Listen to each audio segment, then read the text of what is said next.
الله الرحمن الرحيم الحمد لله رب العالمين اللهم صل وسلم على سيدنا محمد الفاتح لما أغلق والخاتم لما سبق ناصر الحق بالحق والهادي إلى صراطك المستقيم وعلى آله وأصحابه حق قدره ومقداره العظيم سبحانك لا علم لنا إلا ما علمتنا إنك أنت العليم الحكيم ولا حول ولا قوة إلا بالله العلي العظيم رب اشرح لي صدري ويسر لي أمري واحلل عقدة من لساني يفقهوا قولي أما بعد. Ma'asyiral hadirin jamaah Masjid Nurul Iman yang dimuliakan, dibanggakan oleh Allah Subhanahu wa taala. Pada kesempatan yang lalu kita sudah membahas tentang persoalan masih di seputar Bani Israel, yang dalam persoalan itu Bani Israel mengklaim bahwa diri mereka tidak akan pernah disentuh oleh api neraka kecuali beberapa hari saja. Para ulama tafsir ada yang mengatakan 7 hari, ada yang mengatakan 40 hari. Lalu kemudian klaim dari orang-orang Yahudi atau Bani Israel itu dibantah oleh Allah Subhanahu wa taala, yang bantahan itu juga sekaligus menjadi prinsip pedoman bagi kita umat Islam. Siapapun yang melakukan kejahatan dan kejahatan meliputi dirinya, maka orang itu termasuk penghuni neraka. Sebaliknya, mereka yang melakukan kebaikan-kebaikan setelah iman di dalam diri mereka, maka mereka itu adalah ashabul jannah, para penduduk surga, dan mereka kekal di dalamnya. Nah, pada kesempatan malam ini kita akan melanjutkan pembahasan kita masih di seputar episode dari perjalanan Bani Israel, sebagaimana yang disampaikan Allah Subhanahu wa taala kepada Nabi Muhammad sallallahu alaihi wasallam, yang ini menjadi pelajaran moral bagi kita umat Islam. Di dalam surat Al-Baqarah ayat 83, Allah Subhanahu wa taala menceritakan, berfirman, A'udzu billahi minasyaitonir rajim. Bismillahirrahmanirrahim. Wa id akhadna mitsaqa bani Israil la ta'buduna illallah wa bil walidaini ihsanan wa dhil qurba wal yatama wal masakin wa qulu lin-nasi husnan wa aqimus salata wa atuz zakata thumma tawallaytum illa qalilan minkum wa antum mu'ridun. Shadaqallahu alazim. Ayat ke-83 ini menceritakan kepada kita oleh Allah Subhanahu wa taala seperti yang ditafsirkan seorang mufassir kontemporer, Syekh Muhammad Ali As-Subuni. Beliau mengatakan, syuru'un fi bayani anwa'in ukhra min jara'ima wa qaba'ihil yahud haitsu naqadul mitsaq wa azhaqul arwah واستباهوا أكل أموال الناس بالباطل واعتدوا على حرمات إخوانهم في الدين والمعنى اذكروا يا معشر اليهود حين أخذنا عليكم العهد المؤكد ألا تعبدوا إلا الله وحده وأن تحسنوا إلى الوالدين إحسانا فتبروهم وتعطفوا عليهم wa tuhsinu kadzalika ilal aqaribi wal yatama wal fuqara. Wa iz akhasna. Waw ini adalah waw, bisa kita katakan merupakan kelanjutan dari sebelumnya. Tapi bisa juga dipahami waw ini adalah waw permulaan. Dalam bahasa Arab disebut dengan waw ibtida. Waw yang keberadaannya ini adalah di awal sebuah kalimat dan fungsinya adalah sebagai pemanis sebuah kalimat. Akhazna itu dari kata akhadha. Akhadha itu artinya mengambil. Kalau ditambahkan na berarti kami mengambil. Maksudnya siapa? Allah Subhanahu wa ta'ala. Jadi kalau kita artikan wa is akhazna, dan ingatlah ketika kami mengambil. Mengambil apa? Berarti butuh objek yang disebut dengan maf'ulun bih di dalam ilmu nahwu sharaf. Mana objeknya? Mitsaqa Bani Israil. Mitsaq itu artinya perjanjian. Sama dengan al-ahad, perjanjian. Perjanjian dengan siapa? Bani Israil. Perjanjian dengan Bani Israil. Bani Israil itu, kata bani itu artinya anak keturunan. Israel itu nama dari Yakub alaihi salatu wassalam, yang artinya hamba Allah yang dipilih oleh Allah Subhanahu wa ta'ala, Israel. Kemudian berubah jadi Israel. Bani Israel itu ada 12. Makanya pada saat ketika Allah Subhanahu wa ta'ala memerintahkan Nabi Musa untuk memukul batu itu, maka batu itu terpecah isna asrata aina, 12 mata air. Kenapa 12 mata air? Itu untuk mengakomodir 12 anak keturunan dari Nabi Yakub alaihi salatu wassalam. Yang dulu kita sudah jelaskan dan ceritakan pada kesempatan-kesempatan yang lalu. Dan itu pembahasannya sudah beberapa minggu yang lalu. Apa perjanjiannya? La ta'buduna illallah. Perjanjian yang pertama adalah la ta'buduna illallah. Janganlah kalian menyembah selain Allah Subhanahu wa ta'ala. Nah, pertanyaannya adalah kenapa? Yang pertama kali dibuat perjanjian antara Allah dengan Bani Israel itu soal persoalan penyembahan. Kenapa? Karena boleh jadi para mufasir mengatakan orang-orang Bani Israil itu punya dosa besar. Dosa besar, dosa syirik, yaitu pernah menjadikan anak atau patung anak sapi sebagai sesembahan.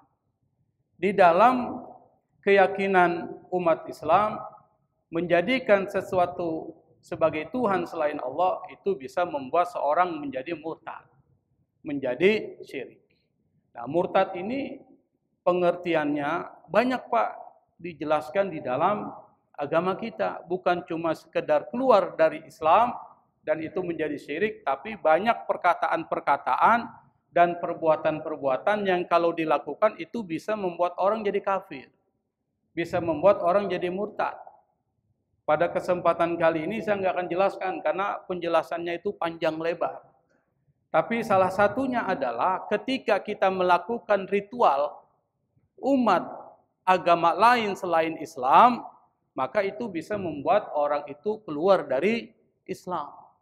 Misalnya dia melakukan ritual penyembahan terhadap sesuatu, meskipun dia tidak mengatakan keluar dari Islam, tapi apa yang dia lakukan itu bisa keluar dari Islam, termasuk menjadikan sesuatu sembahan selain Allah Subhanahu wa ta'ala, seperti yang dilakukan Bani Israel. Maka pesan Allah yang pertama kepada Bani Israel itu adalah jangan kalian menyembah selain Allah. Meskipun ini perjanjian dengan Bani Israel, tetapi maknanya juga berlaku buat kita. Meskipun ini khusus buat Bani Israel, tapi yang dimaksud perintah ini berlaku juga buat kita umat Islam. Apa perintahnya? Pesannya adalah kalian juga umat Islam jangan menyembah sesuatu selain Allah. Jangan menyekutukan Allah. Nah, kata kunci di dalam ayat ini adalah kata ta'budun, yang diambil dari kata abada. Abada itu artinya menyembah. Abada itu artinya menaati. Menjadikan diri kita rendah di hadapan yang disembah. Itu abada. Maka orang yang merupakan penyembah disebut dengan abdun. Artinya budak. Budak itu pasti terikat dengan tuannya. Terikat dengan majikannya. Maka dia akan melakukan apapun yang diperintah majikannya. Itu namanya abdun. Kalau kita mengaku Abdullah, hamba Allah, maka kita harus mengikuti apa yang diperintahkan oleh majikan kita. Siapa majikan kita? Allah Subhanahu wa ta'ala. Maka aneh kalau mengaku budak tapi tidak mengikuti perintah tuannya, itu aneh. Kenapa? Karena Anda ditanggung oleh tuan Anda. Anda ditanggung oleh majikan Anda. Makan Anda, tidur Anda, akomodasi dan fasilitas Anda ditanggung oleh siapa, Pak? Majikan. Majikan kita siapa? Allah Subhanahu wa ta'ala. Maka kita belum pantas menyebut diri kita Abdullah, hamba Allah. Kenapa? Karena kita masih banyak membantah perintah-perintah Allah. Kita kan sering dengar tuh di masjid kalau tiap Jumat sumbangan. Dari mana? Enggak disebut namanya. Dari hamba Allah. Berapa? 20.000. Kalau hamba Allah enggak mungkin 20.000. Harusnya berapa? 1 juta, 2 juta. Itu hamba Allah. Kalau baru 50.000 tulis aja nama kita. Fahmi 50.000. Ya jelas kan? Enggak perlu bilang hamba Allah. Hamba Allah artinya dia memang benar-benar menaati apa yang jadi perintah Allah Subhanahu wa ta'ala. Maka di dalam surat Al-Furqan itu diceritakan tentang ciri-ciri hamba Allah yang disebut dengan ibadur rahman. Wa ibadur rahmanil ladzina yamshuna 'alal ardi hauna wa idza khatabahumul jahiluna qalu salama. Itu satu cirinya. Masih banyak ciri-ciri di situ disebutkan. Hamba Allah itu adalah alladzina yamshuna 'alal ardi hauna. Mereka yang berjalan di muka bumi ini dengan rendah hati, enggak sombong. Apapun jabatan yang dia miliki, dia enggak merasa sombong. Apapun harta yang dimiliki, dia enggak merasa sombong. Apabila orang-orang bodoh menghina dia, wa idza khatabahumul jahiluna, mereka enggak marah. Mereka enggak balas dendam. Apa yang mereka lakukan? Qalu salama. Mereka mendoakan supaya orang itu selamat dari apa yang mereka katakan. Didoain. Mudah-mudahan dia diampuni Allah. Mudah-mudahan dia selamat dari perbuatan itu. Itu hamba Allah, Pak. Kita belum. Makanya kata abdun muncul kata ubudiyah. Ubudiyah itu penyembahan. Penyembahan itu ada yang bersifat umum, ada yang khusus. Penyembahan yang umum semua ini makhluk menyembah Allah. Siapa? Burung, pohon, semuanya menyembah Allah Subhanahu wa ta'ala. Makhluk-makhluk Allah. Tapi ada yang disebut dengan ubudiyah khassah, bersifat khusus. Yang khusus itu apa? Buat orang beriman itu bersifat khusus. Apa? Misalnya ada perintah-perintah wajib, ibadah wajib.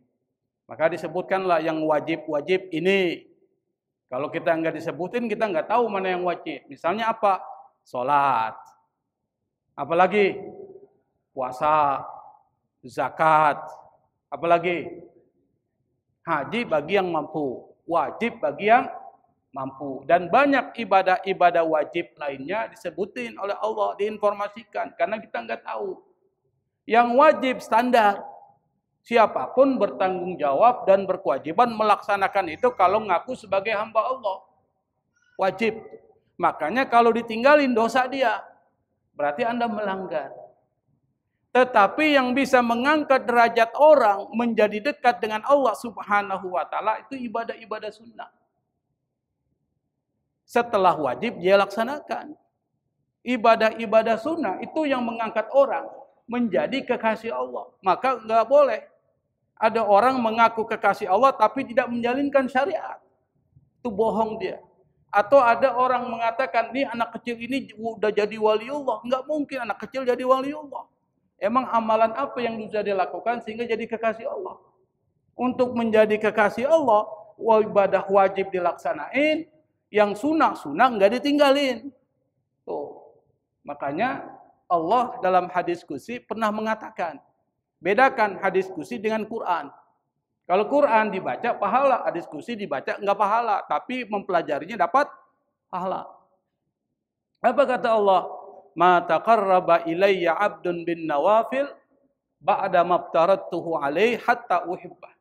Jika seorang hambaku, kata Allah, mendekatkan diri kepadaku dengan yang sunnah-sunnah, setelah dia melaksanakan yang wajib-wajib, hatta uhibbahu, sampai aku cinta sama dia. Berarti apa? Dia istiqomah sunnahnya itu.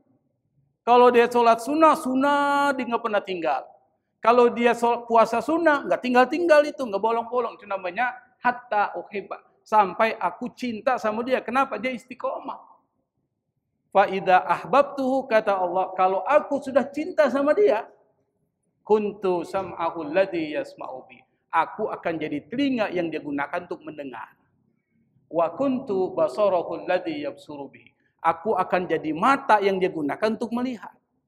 Wa kuntu yadahu allati yabtishu bi. Aku akan jadi tangan yang digunakan untuk memukul. Wa kuntu rijlahu alladhi yamshi bi. Dan aku akan jadi kaki yang dia gunakan untuk berjalan. Artinya apa? Matanya, telinganya, semuanya itu sudah merupakan telinga Allah Subhanahu wa taala. Bukan dalam pengertian Allah punya telinga, bukan. Anda bisa mendengar sesuatu yang orang lain mungkin belum bisa mendengar karena Allah membuat Anda bisa mendengar itu. Maka wali-wali Allah itu tahu apa yang akan terjadi. Bukan karena dia tahu dengan sendirinya, tapi Allah kasih tahu karena dia dekat dengan Allah. Allah kasih tahu. Makanya jangan percaya Pak kalau ada orang tiba-tiba apalagi nggak ngamalin syariat mengaku waliullah. Jangan percaya. Bahkan yang amalan ibadah yang sudah bagus belum tentu jadi kekasih Allah Subhanahu wa taala. Itu namanya ibadah. Dan untuk membuat ibadah itu diterima oleh Allah syaratnya cuma dua aja. Pertama ikhlas, kedua muwafaqatun li syar'i, sesuai dengan petunjuk syariat. Enggak boleh ngarang. Enggak boleh membuat sesuatu yang bertentangan dengan apa yang diperintahkan Nabi, diarahkan Nabi. Karena dulu pernah ada orang Pak sholat. Dia sholatnya baca Quran, dia juga baca terjemahannya Pak. Jadi kalau dia sholat itu Bismillahirrahmanirrahim, dia terjemahin dengan nama Allah yang Maha Pengasih lagi Maha Penyayang. Itu namanya buat sesuatu syariat, itu namanya bid'ah. Jadi bid'ah itu tidak semuanya masuk kategori bid'ah. Bid'ah itu adalah hanya terkait dengan akidah dan ibadah mahdhah. Bid'ah. Kalau muamalat seperti maulid, tahlilan, itu muamalat. Memang enggak semuanya ada sesuai atau Nabi pernah melakukan. Tetapi muatan-muatannya banyak perintah-perintah Allah Subhanahu wa ta'ala. Yang dimaksud bid'ah itu terkait dengan akidah. Misalnya Nabi Muhammad, Nabi terakhir, tiba-tiba dia ngaku ada Nabi lain selain Nabi Muhammad. Itu namanya bid'atun fil akidah. Bid'ah dalam akidah, murtad. Ada bid'ah menambah-nambah sesuatu yang sudah pasti. Misalnya sholat subuh 2 rakaat, terlalu sedikit 2 rakaat. Saya tambah jadi 10. Kira-kira menurut logika Anda mana yang lebih bagus? 2 atau 10, Pak? 10 menurut akal yang lebih banyak lebih bagus. Tapi menurut syariat ini perintah Allah 2 aja, nggak boleh ditambah. Kalau ditambah Anda bid'ah. Namanya bid'ah dalam ibadah. Yang muamalah yang ada kebiasaan nggak ada bid'ah. Perlu inovasi, perlu kreativitas. Itu maksudnya. Maka untuk supaya ibadah diterima oleh Allah syaratnya ikhlas karena Allah. Yang kedua sesuai dengan petunjuk syariat. Itu yang pertama. La ta'buduna illallah. Yang kedua, perjanjian Allah dengan Bani Israel itu adalah wabil walidaini ihsana. Kepada kedua orang tua hendaklah berlaku ihsan. Ihsan dari kata hasan, bagus, baik. Kalau ditambah dengan hamzah, ahsana yuhsinu ihsan, orangnya muhsin. Itu artinya berbuat baik. Berbuat baik kepada siapa? Yang pertama, kepada orang tua. Ini ada kalimat kepada orang tua setelah menyembah Allah. Menyembah Allah itu sangat penting, prinsipil, maka setelah kalimat itu pasti menjadi penting. Itu maksudnya. Maka berbuat baik kepada orang tua itu menjadi sangat penting. Karena diiringi dengan menyembah kepada Allah. Tidak menyekutukan Allah. Kenapa harus berbuat baik kepada orang tua? Secara logika wajib kita. Logika kita bermain wajib. Karena kita berterima kasih kepada orang tua. Kalau Anda tidak berbuat baik kepada orang tua Anda orang gila. Orang yang gak bersyukur. Kenapa? Yang pertama, Anda dilahirkan oleh siapa? Ibu. Ibu itu mengandung berapa bulan, Pak? Berapa bulan, Pak? Ada yang 12 bulan mengandung. Samson Betawi itu nanti. 9 bulan. Bapak tahu bagaimana perasaan seorang perempuan mengandung 9 bulan. Dari 1 bulan, 2 bulan, sampai 9 bulan. Bagaimana menderitanya itu perempuan? Bapak pernah tanya? Kali-kali tanyalah Pak. Gimana perasaanmu waktu mengandung? Pasti jawabannya nggak ada yang enak. Kenapa? Yang pertama berat dia bawa itu. Anggaplah saja sudah 6 bulan. 6 bulan nih. 6 bulan berapa kilo sih? Berapa kilo tuh? Anggap aja setengah kilo. Sekarang kita ganti ke Anda. Taruh di perut Anda beban setengah kilo. Taruh. Anda tidur, Anda buang air besar, dibawa terus tuh. Tersiksa enggak Pak? Tersiksa. Kalau ditukar ke Anda aja Anda tersiksa. Lalu orang atau ibu yang mengandung kita, itu ngidam tuh Pak. Ngidam ini bukan sesuatu yang enak gitu. Apalagi kalau ngidamnya jitak orang kepalanya botak. Setengah mati suaminya itu. Nyariin orang yang kepalanya botak untuk dijitak kan setengah mati. Itu secara psikologis berat banget.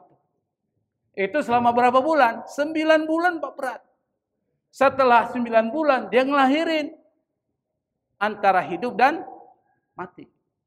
Kalau diberi pilihan, ibu atau anak yang mati, pasti ibu akan mengatakan, lebih baik saya yang mati, anak saya hidup. Biasanya orang tua begitu. Setelah melahirkan antara hidup dan mati, menyusui. Berapa lama menyusui? 2 tahun. Energinya terkuras. Kira-kira pantas nggak anak durhaka kepada ibunya? Nggak pantas Pak. Kenapa? Karena perjuangan ibunya terhadap anaknya itu begitu besar Pak. 9 bulan tambah 12 bulan. 9 bulan tambah 2 tahun menyusui. Belum dia besarin anaknya itu. Sampai umur sekian. Balita dan seterusnya sampai dia besar.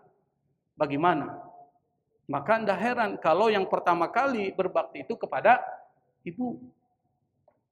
Baru kemudian kepada bapak. Kalau diibaratkan piala, medali emas, medali perak, medali perunggu yang dapat siapa? Ibu. Kita dapat medali apa Pak? Hah? Medali emas, perak, perunggu yang dapat ibu. Kan kalau ditanya kepada siapa ya Rasul kami harus berbakti. Ibumu medali emas. Kepada siapa lagi? Ibumu medali perak. Kepada siapa lagi? Ibumu medali perunggu. Terus kepada siapa lagi? Bapakmu. Bapakmu dapat medali apa Pak? Hah? Harapan 1 Pak. Paling dapat sertifikat. Terima kasih sudah mengikuti kegiatan ini. Ucapan terima kasih. Artinya apa? Ibu berat. Tetapi bapak punya peran yang besar Dan wajib kita berbakti sama bapak juga karena dia berikan nafkah. Nafkah apa? Yang kasih makan ibunya dia siapa? Bapaknya. Yang kasih sekolah anaknya siapa? Bapaknya yang nyari duit. Maka wabil walidaini ihsana, kepada kedua orang tua harus berbuat baik. Bagi yang masih hidup, kalau kita ngomong jangan tinggikan suara kita. Kita diperintahkan kalau bicara sama orang tua harus dengan kata yang lembut. Tidak boleh lebih tinggi dari suara orang tua kita, dan apapun yang diperintahkan selama dalam kebaikan maka harus melaksanakan perintah orang tua kita. Dan kalau orang tua kita sudah tua, kita wajib merawat orang tua kita dan memberikan nafkah kepada orang tua kita kalau masih hidup. Kalau sudah meninggal gimana? Yang pertama doain. Doain, minta ampun buat mereka. Manfaat enggak? Manfaat. Karena orang yang sudah meninggal dalam kuburnya itu nunggu. Nunggu apa? Kiriman. Kiriman apa? Kiriman yang pertama adalah doa dan minta ampun dari anak-anak kita, orang dan seterusnya. Untuk siapa? Untuk yang sudah meninggal. Penting, Pak. Karena kita ketika masuk ke alam barzah belum tentu selamat.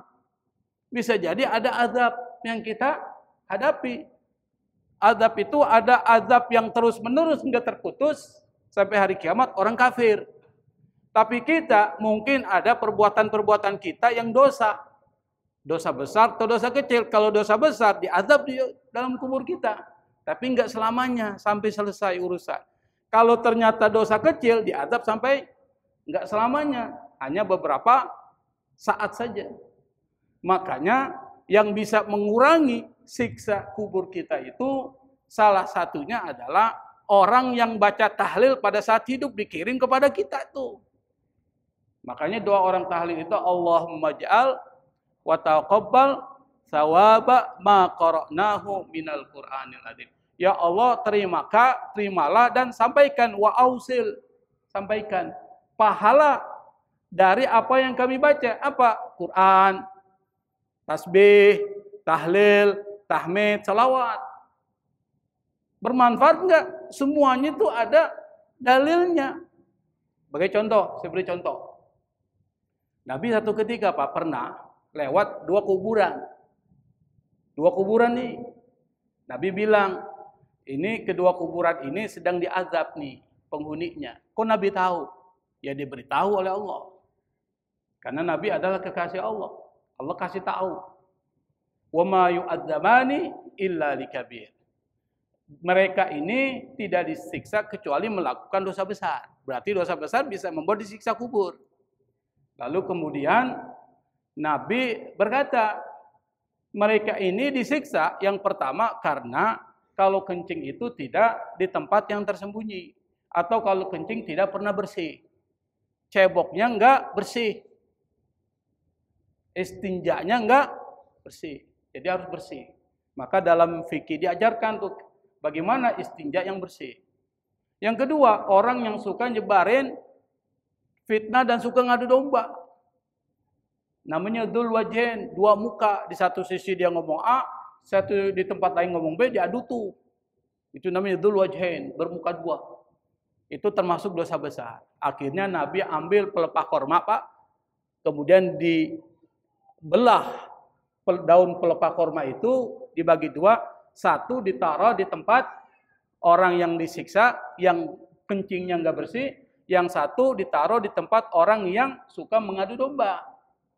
Kata Nabi, ini akan meringankan siksa kubur mereka selama pelepah kurma itu masih basah. Berarti apa?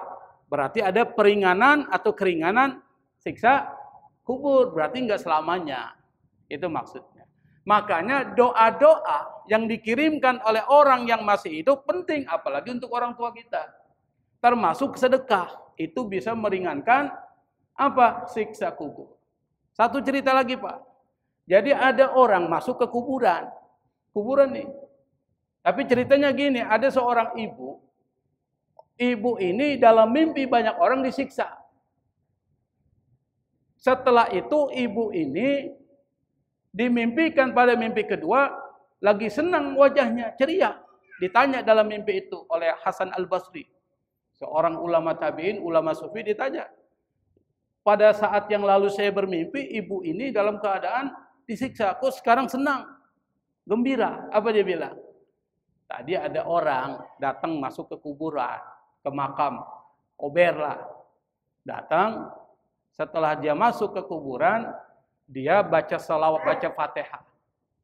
Setelah itu baca salawat kepada Nabi, lalu orang itu menghadiahkan Al-Fatihah dan salawatnya untuk para penghuni kubur di kuburan itu.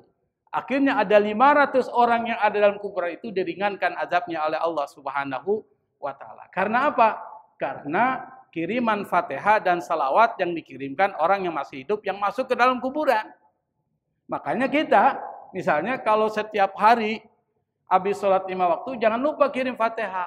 Baca selawat 100 kali, kirimkan buat orang tua kita. Insya Allah akan meringankan kalau seandainya diazab di dalam kuburnya, dan itu bisa memberikan manfaat buat mereka. Itu yang kedua perjanjiannya, yang berlaku juga buat kita. Apa yang ketiga? Wadil kurba. Kepada kerabat berbuat baik, bukan cuma kepada orang tua kita saja, tapi juga kepada wadil kurba. Dari kata qoroba, qarib, artinya dekat. Dan kata ini di dalam Al-Quran disebut sebanyak 11 kali. Kalau kata kurba ini dikaitkan dengan Nabi Muhammad sallallahu alaihi wasallam, itu masuk di dalamnya dua kelompok, Bani Hashim dan keluarga Nabi Muhammad sallallahu alaihi wasallam. Maka Bani Hashim yang merupakan kakek dari Rasulullah sallallahu alaihi wasallam itu nggak boleh nerima zakat, termasuk keluarga Rasulullah sallallahu alaihi wasallam, karena dianggap zawil kurba di sini. Nabi mengatakan la tahillu zakatun li ahli baiti, tidak halal zakat itu buat ahlul baitku. Di sini pemahamannya dua. Ada yang mengatakan masuk Bani Hashim, Bani Muthalib. Karena Hashim punya anak, Muthalib yang punya keturunan dari Muthalib aja, maka disebut Bani Muthalib, Bani Hashim. Yang kedua, keturunan dari Nabi Muhammad. Siapa? Fatimah, Ali, Hasan, dan Husain. Itu menurut tafsir. Tetapi ada yang mengatakan yang dimaksud Ahlul Bait dan Zawil Kurba cuma mereka aja. Fatimah, Ali, Hasan, dan Husain. Di dalam Al-Quran disebutkan, Kulla as'alukum alaihi ajran illal mawaddata fil kurba. Katakan ya Muhammad, aku tidak meminta kepada kalian, kata Nabi Muhammad SAW, upah, kecuali kecintaan kepada kurba, kerabatku. Di dalam kitab tafsir, dan ini pendapat Ahmad bin Hambal, pendapat Imam Bukhari, pendapat Imam Tobari, pendapat Hakim An-Nisaburi, pendapat Mufassir Zamakhsyari, Imam Syafi'i, Imam Malik, Ibnu Hajar Al-Haytami, Imam Suyuti, Muhyiddin Ibnu Arabi, Ibnu Katsir, dan Qurtubi mengatakan yang dimaksud dengan al-qurba di sini adalah Ali, Fatimah, Hasan, dan Husain. Tidak masuk istri-istri Nabi yang lain. Karena Ummu Salamah pernah nanya, apakah saya termasuk kategori zawil qurba ya Rasul? La, bukan. Tetapi engkau istriku dan engkau akan mendapatkan kebaikan. Maka yang dimaksud dengan zawil kurba di dalam semua kitab tafsir adalah Ali, siapa lagi? Fatimah, Hasan, dan Husain. Itu menurut tafsir ya. Kalau saya nggak tahu. Tapi itu informasi dari tafsir. Nah, kepada zawil kurba, orang yang dekat dengan kita, kerabat yang dekat dengan kita, saudara-saudara kita harus berbuat baik. Jangan putus silaturahmi dengan mereka. Jangan membiarkan mereka saat mereka kesulitan. Yang pertama kali yang harus kita bantu siapa? Kerabat kita, Pak. Kalau kita mau ngasih sedekah, utamakan kepada siapa? Keluarga kita dulu. Kenapa? Di situ ada dua fungsi. Fungsi yang pertama adalah sedekah, membantu. Fungsi kedua, mempersambung, memperkuat tali silaturahmi. Maka terakhir, ini jam berapa ini? Nggak terasa kalau ngomong Pak ya. Apalagi kalau dengerin, nggak terasa banget. Yang ngomong aja nggak terasa kan. Jadi ada satu cerita yang memperkuat ini. Supaya kita jangan biarin saudara kita. Dalam satu kitab, saya lupa nama kitab itu. Itu diceritakan ada seorang soleh Pak. Soleh di Madinah. Orang soleh. Semua orang percaya dan tahu dia orang soleh. Orangnya amanah. Kalau dititipin sesuatu, dijaga betul. Ada seorang datang melaksanakan haji. Sebelum sampai ke Mekah, dia ke Madinah dulu. Di Madinah, dia datang ke orang soleh itu. Lalu dia nitip harta kepada orang itu. Karena apa? Kalau dia bawa nanti ke Mekah, takut hilang. Jadi titip harta itu. Pergilah dia ke Mekah, melaksanakan haji. Karena haji semuanya ada di mana Pak?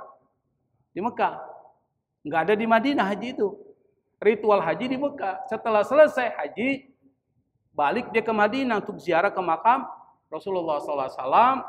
Setelah ziarah ke makam Rasul, dia pergi ke rumah orang soleh itu. Mau mengambil hartanya yang dia titip. Ternyata orang itu sudah meninggal. Dan dia nggak pernah pesan sama keluarganya tentang harta yang dititip itu. Dia tanya sama keluarganya, nggak ada yang tahu. Karena nggak ada pesan. Akhirnya bingung nih. Mau balik, hartanya ada sama dia. Akhirnya dia putuskan kembali lagi ke Mekah. Dia konsultasi dengan ulama Mekah. Ulama Mekah ini bilang, ini diceritakan dalam kitab tersebut. Kalau begitu, begini saja. Nanti malam, kau pergi ke sumur Zam-Zam. Pada saat datang ke sumur Zam-Zam, kau teriak. Kau teriak ke dalam sumur itu, panggil nama orang itu. Ya Fulan bin Fulan. Panggil nama orang. Kalau orang itu orang baik, insya Allah ada jawaban. Pasti dia menjawab. Pergilah dia malam hari ke sumur Zam-Zam. Dia lihat sumur Zam-Zam mungkin tidak seperti sekarang. Sekarang udah nggak ketahuan di mana itu kan ditutup. Dulu masih terbuka. Teriaklah dia. Ya Fulan bin Fulan. 3 kali dia teriak. Nggak ada sambutan Pak. Waduh gimana nih? Kembali lagi dia ke ulama Mekah. Dia cerita. Nggak ada sambutan Pak Ustadz. Jadi gimana? Apa yang saya lakukan? Wah kalau begitu. Inna lillahi wa inna ilaihi raji'un. Jangan-jangan dia bukan ahlul jannah. Bisa jadi dia ahlun nar. Kenapa? Biasanya ada sambutan dari orang tersebut. Lalu gimana Ustaz caranya? Ini saja, nanti kau pergi ke Yaman. Di sana ada sumur namanya Barhut. Sekarang masih ada Pak sumurnya. Nanti Bapak ya, kalau ke Yaman, pesan saya cari sumur itu. Nanti Bapak teriak aja di sana itu. Sebutin nama satu-satu. Ya Umar. Umar bilang, ada apa lo? Serem juga tuh. Misalnya kan. Nah, pergilah dia ke sana, ke Yaman dia, sampai di sumur Barhut itu malam hari dia teriak, ya Fulan bin Fulan. Ternyata ada sahutan Pak. Ada sahutan, kaget dia. Loh, menurut pengetahuan saya, engkau ini kan orang baik. Semua orang percaya ke orang baik. Orang yang amanah, orang yang soleh. Dia bilang, memang seperti itu. Tapi ada satu kesalahan saya. Sampai saya kemudian diletakkan di sini nih, di neraka. Transit di neraka. Apa kesalahanmu? Sekaligus saya minta tolong sama engkau. Saya ini punya saudara perempuan. Saudara perempuan saya ini miskin. Tapi saya cuekin dia. Saya nggak bantu dia. Saya diamin aja, saya biarin aja. Saya nggak pernah bantu sama sekali. Akibatnya seperti yang kau tahu, saya berada di tempat ini. Nanti kalau kau kembali dari sumur Barhut ini, tolong cari saudara saya dan minta maafkan saya kepada dia. Akhirnya orang itu kembalilah ke Madinah. Sampai di Madinah dia cari itu orang yang disebutkan ciri-cirinya oleh orang tersebut yang masuk ke dalam neraka itu. Ketemu Pak. Pas ketemu, apa yang dilakukan? Perempuan itu memberikan maaf kepada orang tersebut. Dan orang ini, bapak-bapak ini langsung ke rumah dari keluarganya, lalu kemudian meminta di mana itu diletakkan. Dan dia juga sebutin tempat-tempatnya di sini. Akhirnya harta itu kemudian diambil, dia pulang lagi ke negaranya. Apa yang bisa dipetik dari kisah ini? Meskipun Anda orang hebat, sholat tahajud nggak pernah lepas, puasa Senin Kemis nggak pernah lepas, sholat 5 waktu nggak pernah tinggal, bahkan berjamaah di masjid nggak pernah telat. Anda keluarkan zakat, tapi kalau Anda tidak peduli sama keluarga Anda akan seperti orang tersebut. Transit dulu ke neraka sampai dia memberikan maaf kepada Anda. Nah, dari 3 pesan ini bisa kita ambil, jadikan pedoman. Insya Allah sisanya nih, kan masih ada sisanya nih, kita akan bahas pada pertemuan yang akan datang. Wallahul musta'an, wallahul muwaffiq ila aqwamit thariq, wal afwa minkum, wassalamu alaikum warahmatullahi wabarakatuh.